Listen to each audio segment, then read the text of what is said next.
พ่อใหญ่อยู่บ่น้อพ่อใหญ่น้อย่ายปากหวานหรือยังวัดรอขายอีกน้อบัดนี้น้อพ่อใหญ่อยู่บ่พ่อใหญ่อยู่นี่ล่ะเข้ามาเข้าไปเด้อเข้ามาเป็นหยังพ่อใหญ่โอ้ยเบิ่งไม่เมลัยอยู่นี่ล่ะเฮ็ดจังได๋มันจังสิงามตกแต่งไปจังได๋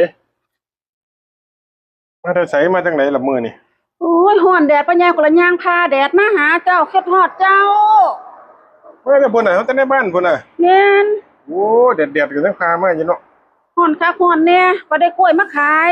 2 หวีงามพ่อใหญ่2 หวีแม่นย่างอยู่2 หวีหวีเท่าไหร่ล่ะเพิ่น20 บาทหมด20 บาทหมด20 บาทหมด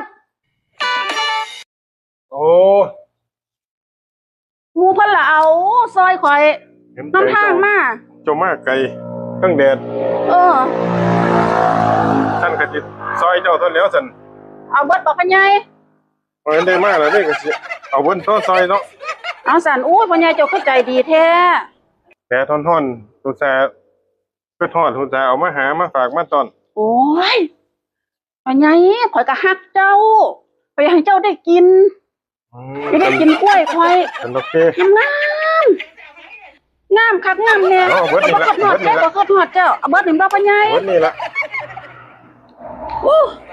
สั่นข้าวเหนียวกันนะพ่อใหญ่พอดีละนี่100นึง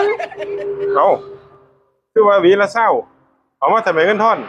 เอ้าพ่อใหญ่เอาหวีก็40พุ่นตัวก็ยังว่า20 บาทหมด20 บาทหมดยังหวีละ50 2 หวีนี่โอ้สร้างว่าถ้าบัดนี้20 บาทหมดหมู่เพิ่นเอาเบิดแล้วโอ้ยคนละว่ามันอันละ20ว้ายก็ยังว่า20 บาทหมด20 บาทหมดพ่อใหญ่ว่าพ่อใหญ่ขอบคุณหลายๆจ้าหมานครับโอ้ยมื้อนั้นก็เสียเปรียบตะใหญ่นี่ซะเนาะใหญ่ปากหวานนี่กล้วยเหี่ยวๆกล้วยก็บ่ตึงจังได๋สิมาขายฮอด50 บาทโอ้ยมาเสียเปรียบคนแท้เนาะบัดนี้ก็ละว่ามัน20 บาทก็เลยซอยโอ้ยกล้วยก็บ่ตึงนายคนนี้เสียเปรียบคนอีกละหมื่น